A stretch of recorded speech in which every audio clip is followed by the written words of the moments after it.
Hello dear friends, welcome to exam Guruji. So आज हम आपके लिए best Bengal public service commission JE का 2018 का आपके लिए एग्ज़ाम का क्वेश्चन पेपर लेके आए हैं। कई स्टूडेंट ऐसे हैं जो कि क्वेश्चन पेपर को मांगते रहते हैं। भाई अगर आप बेस्ट बंगाल से हैं, अगर आपको क्वेश्चन की नीड है तो आपको पता है कि कौन सी वेबसाइट है, कौन सी वेबसाइट पर जाना है।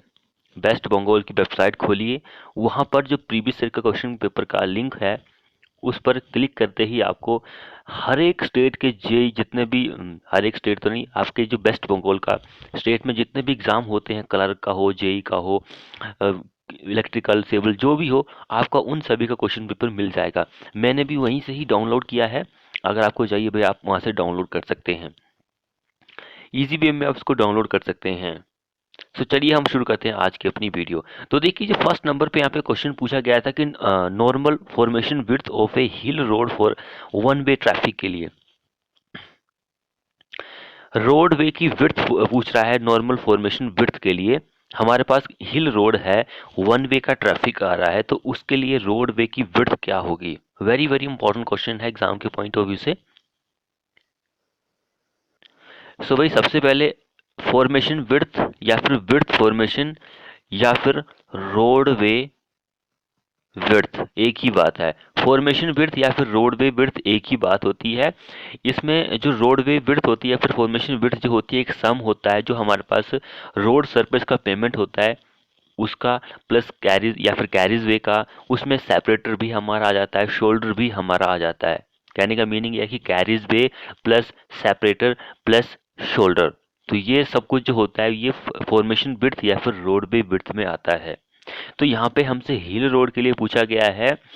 सो इसकी जो विड्थ होती है वो होती है 6.25 से लेकर 8.8 मीटर। ये होती है national highway and state highway के लिए हिल रोड के केसेस में। सो ये इसको आप अच्छी तरह से देख लीजिएगा, यानी कि ये जो विड्थ होती है ये आप national road and state highway में जो है वहाँ पर कंसिडर करते हैं, वहाँ पर लेते हैं आप माउंटेन के लिए। सो यहाँ पर हमारा 6 और 8 के बीच में यहाँ पे 6 मीटर आ रहा है, तो हमारा आंसर डी आंसर हो जाएगा। और विलेज की जो रोड होती है उसके लिए सबसे कम आप विड्थ लेते हैं। हिल के लिए सारा कुछ हिल के लिए डाटा मैं आपको बताऊंगा। तो विलेज रोड के लिए आप लेते हैं, विलेज रोड के लिए 4 मीटर का लेते हैं आप। अदर डिस्ट्रिक्ट रोड जो होती है सारा हिल के रोड का केसेस आ रहा है। सो उसके लिए आप 4.75 मीटर लेते हैं हम। मेजर डिस्ट्रिक्ट रोड जो होता है दोनों के लिए सेम ही होता है, other district road, major district road, दोनों के लिए हम 4.75 मीटर ही लेते हैं। नेशनल हाईवे और स्टेट हाईवे के लिए मैंने आपको बता ही दिया है। तो दोनों भाई इंपॉर्टेंट है एग्जाम के पॉइंट ऑफ व्यू से। अगला देखिए था settling velocity of A particle in the sedimentation tanks depend upon. Settling जो पार्टिकल होते हैं सेडिमेंटेशन टैंक में वो डिपेंड्स करते हैं, किस पर डिपेंड करते हैं। भाई हमारे पास सरफेस एरिया जो है टैंक का वो कैसा है, सरफेस पर डिपेंड करेंगे सेटलिंग जो वेलोसिटी होती है या फिर ओवरफ्लो रेट जो होता है। ओवरफ्लो रेट या फिर सेटलिंग वेलोसिटी एक ही बात है। तो ये सरफेस एरिया जो होता है इस पर डिपेंड करता है हमारे सेडिमेंटेशन टैंक में। कई ऐसे होते हैं कि वे डेप्थ ऑफ टैंक इस पर करते हैं, लेकिन इस पर डिपेंड नहीं करता है भाई, इस पर ही डिपेंड करता है। तो इस चीज़ का आप खास ध्यान रखिए क्योंकि एग्जाम में पूछे जाने वाला क्वेश्चन जो है बार बार यही क्वेश्चन जो है पूछा गया है। अगला क्वेश्चन हम यहाँ पे देखते हैं self cleaning velocity of all sewer in Indian is usually. Self cleaning velocity, self cleaning velocity जो होती है ये एक ऐसी वेलोसिटी होती है, इससे क्या होता है कि जो सॉलिड होते हैं, सॉलिड जो होते हैं उनको वो सेटल होने नहीं देता है सीवर में। सेटल यानी कि silting of solid in the sewer does not allow, वो होती है सेल्फ क्लीनिंग वेलोसिटी। कहने का मीनिंग एग्जाम में इसकी डेफिनेशन भी एग्जाम में पूछी जा सकती है कि आप इसको कैसे डिफाइन करेंगे। तो it is defined as the minimum velocity at which seaways should flow such that there is no deposition or accumulation of particle along the drain length। जो हमारे पास ड्रेन की लेंथ होती है उसमें कोई भी डिपोजिशन नहीं होता है। डिपो जिशन या फिर एकम्बोलेशन। एकम्बोलेशन जो होता है यानी कि एकम्बोडेशन, आप इसको इस तरह से भी रिलेट कर सकते हैं। एकम्बोडेशन नहीं हो रहा है बाल्टी खाल का, तो वो सेल्फ क्लीनिंग वेलोसिटी में आ रहा है। तो जो सेल्फ क्लीनिंग वेलोसिटी होती है, ओल्ड सीवर जो होते हैं इंडिया में जो आप यूजली यूज करते हैं, वो 1 मीटर पर सेकंड से लेकर 1.2 मीटर पर सेकंड का होता है। तो यहाँ पर हमारे पास कौन सा आंसर होगा? तो 1 मीटर से लेकर 1.2, 1.2, 1.5, तो हमारे पास यही आंसर होगा। 0.90 से लेकर 1.2 मीटर, यही हमारा आंसर हो जाएगा। तो ये वेरी वेरी इंपॉर्टेंट क्वेश्चन है एग्जाम के पॉइंट ऑफ व्यू से। अगला देखिए था, invert siphon is usually design for. An inverter siphon जो होता है वो जनरली डिजाइन होता है फॉर किसके लिए? तो वो तीन पाइप जो होती है उसके लिए ही डिजाइन होता है, 3 पाइप्स के लिए डिजाइन किया जाता है इन्वर्टर साइफन। अगला क्वेश्चन देखिए, when was the water prevention and control of pollution act erected by the Indian parliament? So water का जो एक्ट है, prevention and control of pollution, तो वो 1974 में हुआ था। अगर आप इन्वायरमेंटल एक्ट की बात करेंगे तो वो 1986 में हुआ था। 86 में, 1986 में वाट द इन्वायरमेंटल एक्ट जो है वो पारित हुआ था। अगला क्वेश्चन हम यहाँ पे देखते हैं, the best unit duration of storm for a unit hydrograph is. Best unit duration जो होती है वो 1/4 होती है, एक एक चौथाई होती है बेसिन बैग के। बेस्ट यूनिट ड्यूरेशन जो होती है स्टॉर्म फॉर ए यूनिट हाइड्रोग्राम के लिए, वो 1/4 होती है। अगले दो क्वेश्चन देखिए, infiltration galleries are use to trap ground water in. Infiltration galleries are use to trap ground water in sandy river bed जो होती है उसमें ही ग्रैब कर सकते हैं, सैंडी रिवर बेड। नेक्स्ट देखिए, hydraulic failure of earthen dam is due to. Hydraulic failure जो होता है अर्थन डैम में, उनके क्या क्या कारण हो सकते हैं?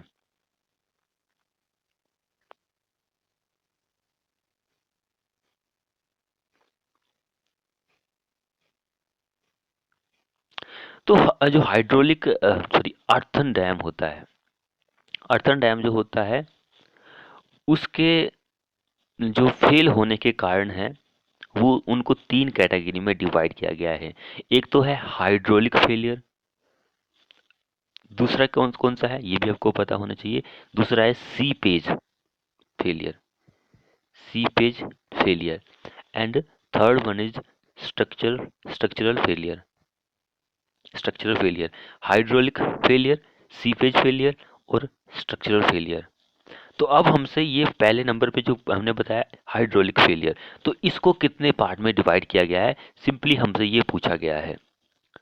यानी कि हाइड्रोलिक जो फेलियर होते हैं उसमें कौन कौन से आते हैं, तो इसको हमने 4 पार्ट में डिवाइड किया गया है। हाइड्रोलिक फेलियर जो होता है आर डिवाइडेड इनटू 4 कैटेगरी। यहाँ पे ओवर टॉपिंग दिया गया है, इसकी वजह से होता है। वेब इरोजन की वजह से होता है। टो इरोजन की वजह से होता है। And last one is fourth, वो है गुलिंग, गुलिंग की वजह से होता है। तो ये 4 फेलियर होते हैं हाइड्रोलिक फेलियर के। So all option are correct, ये सारे ऑप्शन बिल्कुल ही सही होंगे। अगला क्वेश्चन देखिए, a man hole is classified as shallow if its depth is between. Man hole जो है उसको हम क्लासिफाई कर रहे हैं भाई शैलो, इफ उसकी जो डेप्थ होगी वो बिटवीन होगी, किसके बिटवीन होगी? सो भाई अकॉर्डिंग टू हम डेप्थ चलते हैं, अकॉर्डिंग टू हम डेप्थ चलेंगे, तो जो हमारे पास ये मैन होल होते हैं उनको 3 पार्ट में हमने डिवाइड किया गया है। एक होता है हमारे पास शैलो मैन होल जो कि यहाँ पे पूछा गया है। दूसरा होता है medium man hole, and last one होता है डीप मैन होल। तो इन सभी की कुछ ना कुछ डेप्थ होती है, तो वो आपको पता होनी जरूरी है, क्योंकि एग्जाम में क्वेश्चन जो है बन सकता है। तो चलो मैं बारी बारी से आपको सबकी डेप्थ बता देता हूँ। सो शैलो मैनहोल की बात करेंगे तो इट इज़ अबाउट 700 से लेकर ये 900 mm की डेप्थ पर होता है। 700 से लेकर 900 mm की डेप्थ पर होता है। एंड ये जो होता है एट द बिगिनिंग पर कंस्ट्रक्ट किया जाता है। स्टार्टिंग में ये कंस्ट्रक्ट किया जाता है या फिर ऐसे प्लेस में ये बनाया जाता है जहाँ पर हैवी ट्रैफिक ना हो। इसको आल्सो नाउन बोला जाता है इंस्पेक्शन। इंस्पेक्शन चैम्बर के नाम से इसको जाना जाता है, शैलो मैनहोल को। तो ये तो हो गई शैलो मैनहोल की बात। तो यहाँ पर जो हमारा आंसर रहेगा वो 700 से 900 कहाँ पर दिया गया है? 700 से 900 यानी कि मीटर में कन्वर्ट करेंगे तो 0.7 से 0.9, सेंटीमीटर में करेंगे तो 70 से लेकर 90 सेंटीमीटर। सो ऑप्शन सी इस क्वेश्चन के लिए आंसर बन जाएगा। अगर हम यहाँ पे मीडियम मैनहोल की बात करेंगे, मीडियम जो होता है, मीडियम मैनहोल, तो इसकी जो डेप्थ होती है वो 900 से लेकर 900 तक, हम छोटा था तो 1500 तक होती है। तो ये देख लीजिएगा। उसके बाद आता है हमारे पास डीप मैनहोल। डीप मैनहोल जो होता है वो 1500 से ज़्यादा होता है, यानी कि इसकी डेप्थ जो होती है वो मोर देन होती है 1500 mm, 1.5 मीटर से ज़्यादा होती है। अगला देखिए, in India which of the following is adopted as a standard recording rain gauge. Bharat में स्टैंडर्ड रिकॉर्डिंग रेन गेज जो होता है वो कौन सा होता है?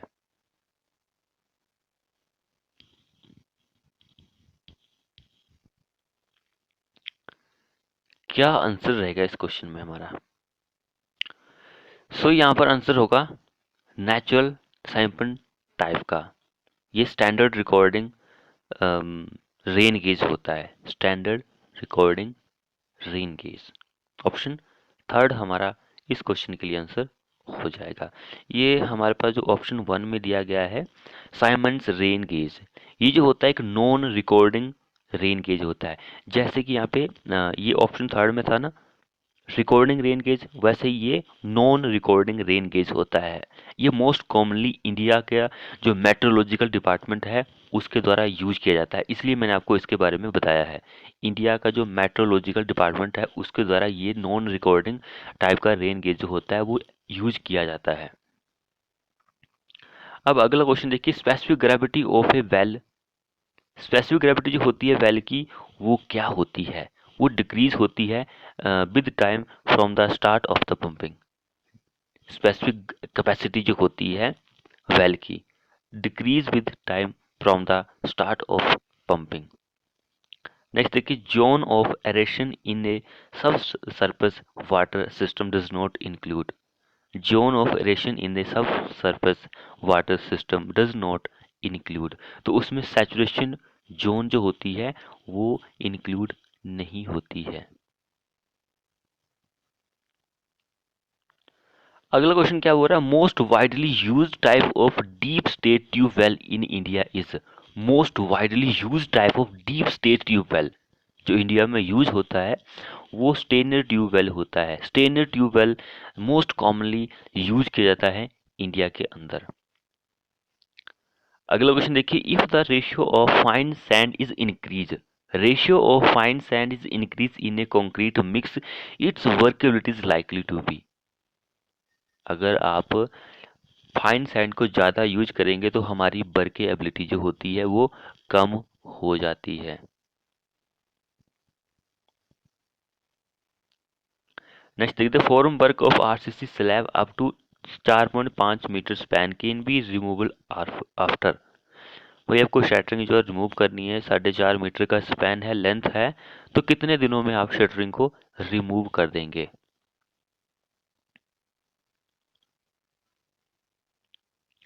अगर आप 100 फीट जो होते हैं उसकी बात करेंगे तो 100 फीट जो होते हैं आप उसको 3 दिनों में निकाल सकते हैं, स्लैब के लिए 100 फीट जो होते हैं। लेकिन बीम के जो 100 फीट होते हैं उनको आप 7 दिनों में निकाल सकते हैं। बीम के 100 फीट जो होते हैं उनको 7 दिनों के अंदर आप निकाल सकते हैं, स्लैब के 3 दिन के अंदर आप निकाल सकते हैं। लेकिन जब भी यहाँ पे प्रॉप्स जो होते हैं, स्पैन जो होता है की बात आती है कि वह स्पैन लेंथ इतनी है तो उसके लिए केस जो होता है वो अलग हो जाता है। तो यहाँ पे आप स्लैब की बात करते हैं तो उस स्लैब जो होता है उसका स्पैन अगर 4.5 मीटर तक है तो 7 दिन, अगर 4.5 से ज़्यादा है तो आप 14 दिनों में निकाल सकते हैं। 14 दिनों तक आप निकालेंगे। 7 दिनों हमारा इस क्वेश्चन में आंसर हो जाएगा। ये स्लैब की बात हो रही थी। लेकिन अगर आप प्रॉप्स टू बीम हो या फिर आर्चेस के हो, प्रॉप्स बीम और आर्चेस के, तो उन केसेस वो केसेस जो होते हैं, अगर हमारा स्पैन 6 मीटर तक का है तो 14 दिन, अगर स्पैन 6 मीटर से ज़्यादा है तो उसके लिए 21 दिन। ये बीम की बात हो रही है भाई। Beam very very important structure होता है। बीम के बिना तो कुछ भी पॉसिबल नहीं है, कॉलम के बिना भी है, लेकिन कॉलम तो वर्टिकल स्ट्रक्चर होता है तो उसको 24 घंटे के अंदर आप उसकी शटरिंग निकाल सकते हैं। अगला क्वेश्चन, सॉरी हम 21 पे कैसे पहुंच गए, 15, हाँ ये इधर होंगे क्वेश्चन। अगला क्वेश्चन क्या बोल रहा है, the factor of safety for concrete and steel in the working stress method are taken as. Factor of safety जो आप लेते हैं कंक्रीट एंड स्टील के लिए वर्किंग स्ट्रेस मेथड में आप कितना लेते हैं भाई। वही फैक्टर ऑफ सेफ्टी अलग चीज है, पार्शली सेफ्टी फैक्टर जो है वो अलग चीज है। जो फैक्टर ऑफ सेफ्टी होता है वो वर्किंग स्ट्रेस मेथड के लिए होता है, एंड जो पार्शली सेफ्टी फैक्टर होता है वो लिमिट स्टेट ऑफ कोलैप्स के लिए होता है। तो वो तो कॉमन चीज़ है, सभी को पता है कि 1.5 हम कंक्रीट के लिए लेते हैं, 1.15 जो होता है वो स्टील के लिए लेते हैं। कंक्रीट का हमेशा ही हम ज़्यादा लेते हैं। 3 कंक्रीट के लिए और 1.78 जो होता है, या फिर 1.8 भी होता है स्टील का। स्टील का 1.78 से लेकर 1.80 तक ही होता है factor of safety. Option A हमारा इस क्वेश्चन के लिए आंसर होगा। अगला क्वेश्चन देखिए, the maximum spacing of vertical stubs in 0.75 D and that for inclined at 45 degree is.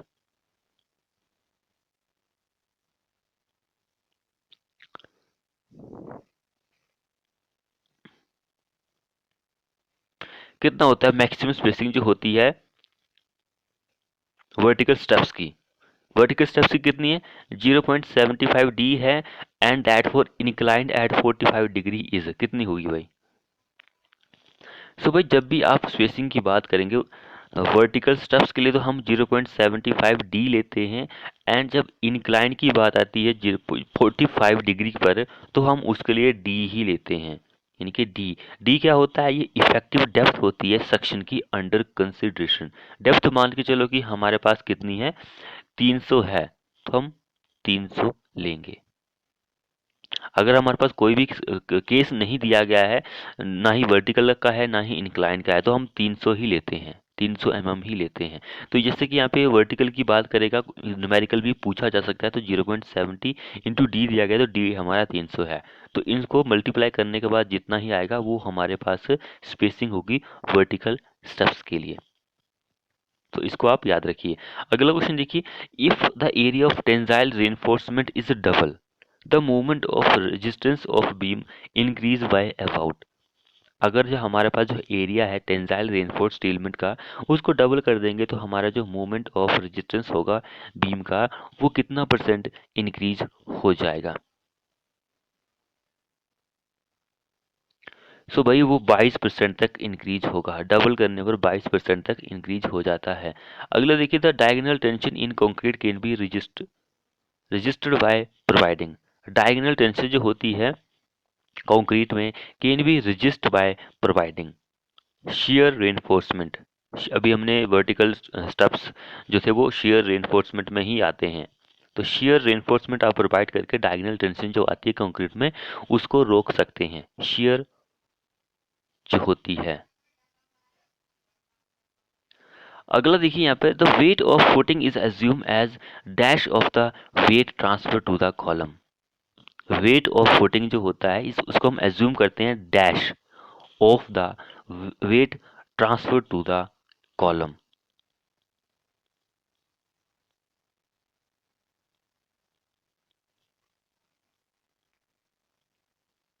क्या आंसर रहेगा इस क्वेश्चन का, तो 10% ही होता है वेट ऑफ फुटिंग जो होती है। ये कहने का मीनिंग ये है कि हम एज्यूम करते हैं कि वेट ऑफ फाउंडेशन का वो 10% होता है कॉलम के लोड से या फिर दीवार के लोड का ये आपको पता होना चाहिए। कॉलम के लोड का और दीवार के लोड का हम 10% ही एज्यूम करते हैं वेट ऑफ फाउंडेशन के लिए। अगला क्वेश्चन देखिए, in RCC footing on soil the minimum thickness at edge should not be less then.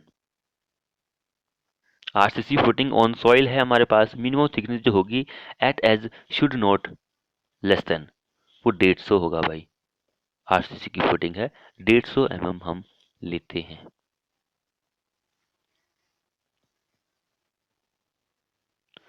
So very important है, आरसीसी की फुटिंग हो या फिर पीसीसी की फुटिंग हो, जैसे कि ये हमारे पास फुटिंग है।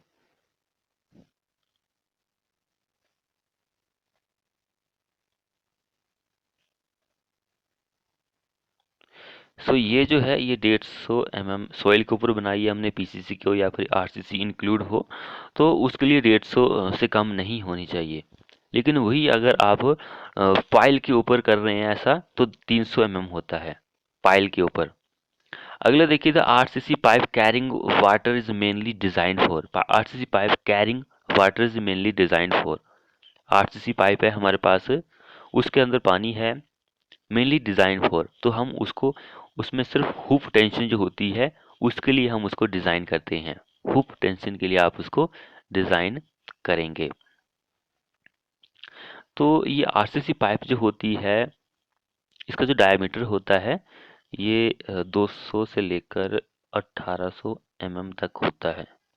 ये इतने डायमीटर में ये अवेलेबल होती है, यानी कि 250 भी हो सकता है डायमीटर 300, यानी कि यहाँ से लेकर यहाँ तक इसका डायमीटर जो होता है ये होता है। तो ये मोस्टली वाटर पाइप के लिए यूज की जाती है। अगला देखिए, doubly reinforce beam are recommended when. भाई डबली रेनफोर्स बीम कब रेकमेंड किया जाता है, जब क्या होता है?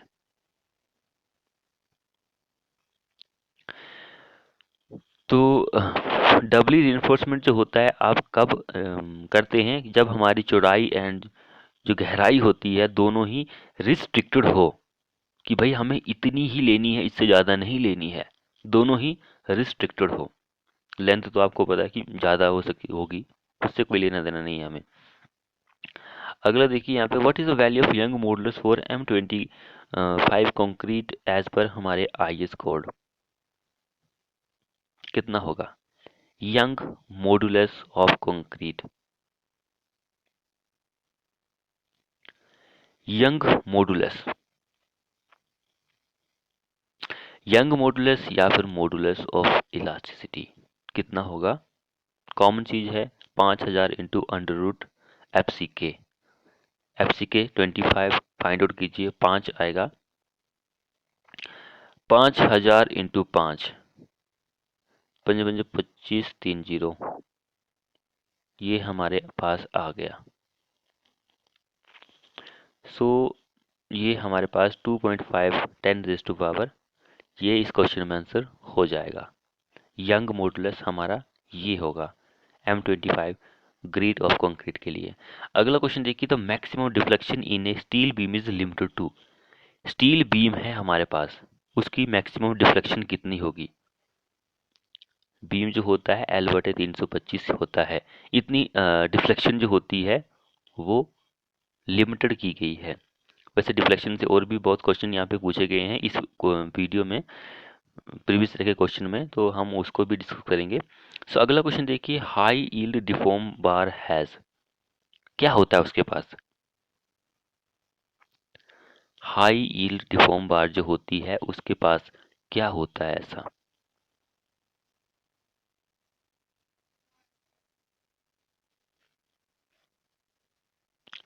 सो हाई यील्ड डिफॉर्म बार जो होती है उसकी यील्ड स्ट्रेंथ माइल्ड स्टील से कई गुना ज़्यादा होती है, एंड इसका परसेंटेज इलोंगेशन जो होता है वो कम होता है माइल्ड स्टील से। इसकी डक्टिलिटी जो होती है वो कम होती है, क्योंकि कार्बन कंटेंट की वजह से डिक्रीज हो जाती है। यील्ड पॉइंट जो होता है वो हमें पता ही नहीं है कि भाई कहाँ पर होता है, नॉट वेल डिफाइंड, अच्छी तरह से डिफाइंड, क्योंकि माइल्ड स्टील के पास यील्ड पॉइंट होता ही होता है। सो यहाँ पे परसेंटेज इलोगेशन जो होगा वो आंसर करेक्ट होगा। डेफिनेट यील्ड पॉइंट नहीं होता है, मोर देन नहीं होता है भाई, लेस देन होता है। ऑप्शन सी हमारा इस क्वेश्चन के लिए आंसर हो जाएगा, क्योंकि इसमें जो होता है वो 0.2% का प्रूफ स्ट्रेस जो होता है आप यूज करते हैं। अगला देखिए, heat of hydration is in a cement at early age is maximum for. Heat of hydration common चीज है भाई, आप किसका मान ज़्यादा होता है, इसका ही ज़्यादा होता है। सबसे कम किसका होता है, डाइकैल्शियम सिलिकेट 260। ज़्यादा और कम आपको पता होना जरूरी है, बाकी तो कॉमन चीज़ें आप याद कर सकते हैं। अगले देखिए, the failure of a riveted joint में takes place due to. Failure जो होते हैं वो हमारे पास शेयरिंग फेलियर भी हो सकता है, वियरिंग, टीयरिंग, ये सभी फेलियर हो सकते हैं भाई। All option are correct, common चीज़ें हैं, पता होनी चाहिए। अगले देखिए, butt weld is specified bye.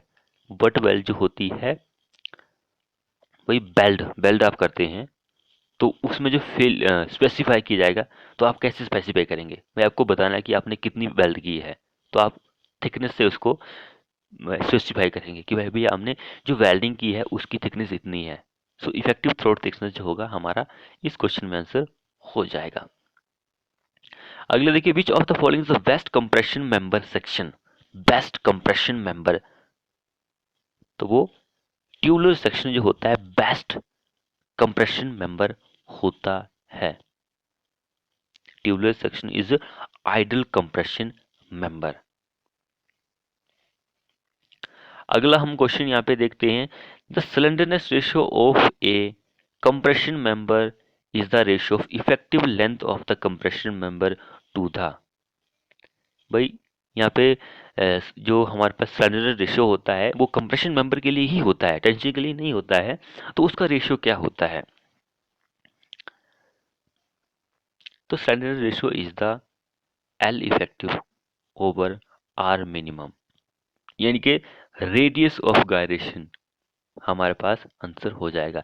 Least radius of gyration of the member and L effective का जो रेशियो होता है उसको स्लेंडरनेस रेशियो के नाम से जाना जाता है।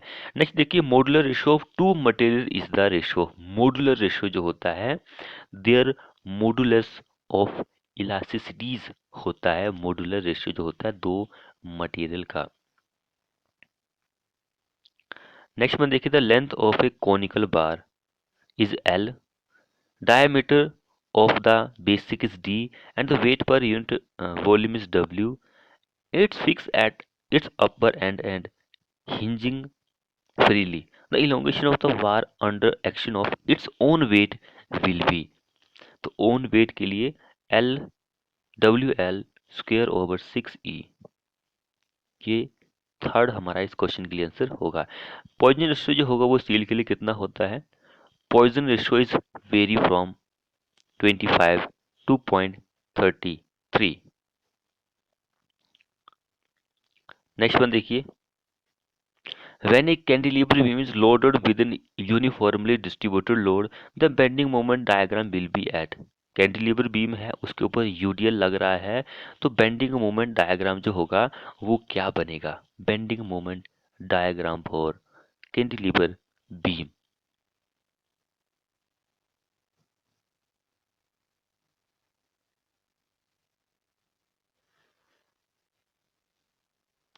सो यूडीएल लग रहा है भाई। सो अगर हम शेयर फोर्स की बात करेंगे तो शेयर फोर्स का जो डायग्राम बनता है वो ट्राइंगल का बनता है, ट्राइंगल का बनता है, and with zero at the free and. Free and पर जीरो होता है, एंड जो फिक्स एंड होता है वहाँ पर डब्ल्यू एल होता है, दैट इज लीनियर। अगर आप बेंडिंग मोमेंट की डायग्राम की बात करेंगे तो बेंडिंग मोमेंट डायग्राम जो होता है वो पैराबोलिक शेप का बनता है, यानी कि पैराबोलिक कर्व आपको देखने को मिलेगा अगर आपके ऊपर वहाँ पे यूडियल लग रहा है उस बीम के ऊपर। अगला क्वेश्चन देखिए, when the shear force diagram is a parabolic curve between 2 points, it indicate that there is a। अभी तो हमने पीछे डिस्कस किया भाई।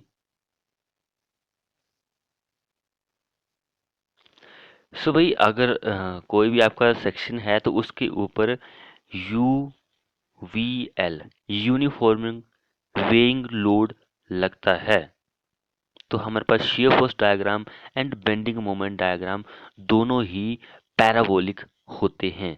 लेकिन हमारे पास जो बेंडिंग मोमेंट डायग्राम होता है वो 1 डिग्री ज़्यादा होता है शेयर फोर्स डायग्राम से, 1 डिग्री हायर होता है। तो यहाँ पर uniformly varying load between the points, ये आंसर होगा इस क्वेश्चन में। नेक्स्ट देखिए, section modulus of a circular section about an axis through its centre of gravity is. So ये हमारा इस क्वेश्चन में आंसर होगा। नेक्स्ट देखिए, when a cantilever beam is loaded at its free end the maximum compression stress develop at. Maximum जो compressive stress होता है वो बॉटम फाइबर में डेवलप होगा। नेक्स्ट देखिए, two beam, one of circular cross section and the other of square cross section, have equal area of cross section when these beam are subjected to bending. तो square beam is more economical. Square beam जो होगा वो मोर economical, सस्ता होगा। Next देखिए, shear stress at the centre of the circular shaft under torsion is. shear stress जो होता है वो 0 ही होता है सेंटर पर। अगला क्वेश्चन देखिए, with increase in the water cement ratio in A concrete mix. अगर आप कंक्रीट मिक्स में पानी जो है उसको बढ़ा देते हैं, वाटर सीमेंट रेशियो को, तो हमारी स्ट्रेंथ कम हो जाती है, वर्केबिलिटी इंक्रीज होगी। अगला क्वेश्चन क्या बोल रहे हैं यहाँ पे, minimum width of landing should be. Landing जो होती है उसकी विड्थ कितनी होती है भाई, चौड़ाई जो होगी वो कितनी होगी।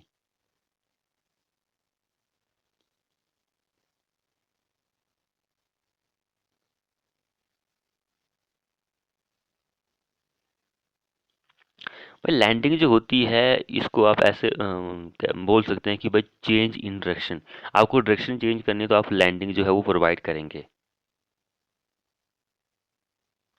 तो लैंडिंग प्रोवाइड करने का ये भी रीज़न हो सकता है कि भाई आपको थकावट महसूस हो रही है, तब आप थोड़ा सा रेस्ट भी कर सकते हैं लैंडिंग पर, क्योंकि काफ़ी बड़ी होती है लैंडिंग। तो मिनिमम विड्थ जो होती है लैंडिंग की वो should not be less than width of the stair. Stair की जो विड्थ होती है उससे कम नहीं होनी चाहिए, equal to width of stair. यहाँ पर यही हमारे पास आंसर गुड बन दिया गया है। नेक्स्ट देखिए, टू मेक 10 क्यूबिक मीटर हमारे पास रेशियो गिवन है by volume concrete. The volume of coarse aggregate required is. 10 cubic metre हमारे पास कंक्रीट बनाना है, हमारे पास रेशियो भी दिया गया है, हमें कोर्स एग्रीगेट की वॉल्यूम कितनी होगी, कोर्स एग्रीगेट की। भाई ड्राई मोटार से मल्टीप्लाई कर दीजिए 1.5। कॉमन चीज़ है भाई, इसको आप फाइंड आउट कर सकते हैं, हमारे पास आंसर ये वाला आएगा। कई बार हम डिस्कस कर चुके हैं, 8.5 क्यूबिक मीटर ये हमारे पास कोर्स एग्रीगेट आएगा। नेक्स्ट देखिए, paints with white lead base are suitable for painting of. Paints with white lead base are suitable for wood work. लकड़ी के लिए वो सुटेबल होता है, वाइट लेड जिसमें होगा। अगला देखिए, sum of thread and tread and the riser must lies between. Tread and riser जो होता है उन दोनों को आप प्लस करते हैं तो वो लाई किसके बीच में करेगा, तो वो 400 से लेकर 450 mm के बीच में लाई करेगा। भाई ये तो यहाँ पर प्लस करने को बोल रहा है। कई जगह होता है कि मल्टीप्लाई से भी एग्जाम में क्वेश्चन पूछे जाते हैं और आपको उन दोनों को प्लस इंटू 2 करने को भी बोल देगा। तो राइजर जो होता है वो सॉरी, यहाँ पर राइजर जो होता है वो 140 mm का होता है, एंड ट्रेड जो होता है वो 300 mm का होता है। 300 और 140, 440 अप्रोक्सीमेट 450 तक होता है, इतना ही होता है। अगर इनको मल्टीप्लाई करने को बोलेगा तो वो 4000 से लेकर 4500 mm स्क्वेयर तक होता है मल्टीप्लाई करने के बाद। अगला क्वेश्चन हम यहाँ पे देखते हैं। क्वेश्चन क्या बोल रहा है, minimum height of head room is. Head room जो होता है उसकी हाइट कितनी होती है मिनिमम।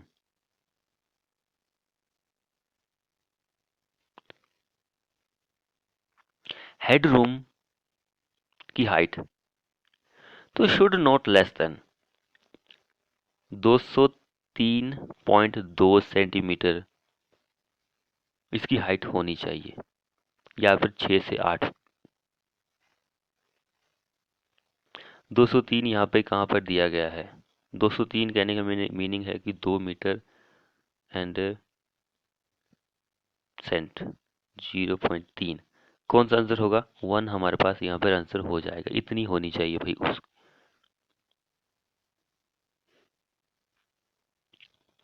अगला देखिए, विच of the following foundation is used for beaker soil के लिए?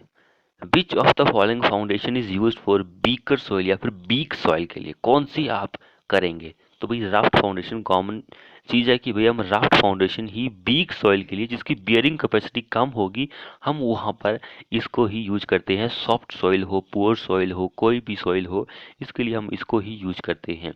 अगला क्वेश्चन देखिए, unless otherwise specified thickness of plaster should be kept.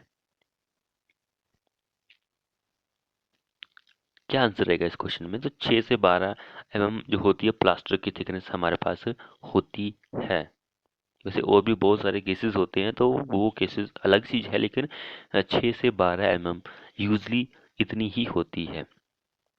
Next देखिए, grader is mainly use for, grader, grader जो होता है मेनली यूज किया जाता है for finishing, shaping and trimming के लिए ग्रेड आप यूज करते हैं।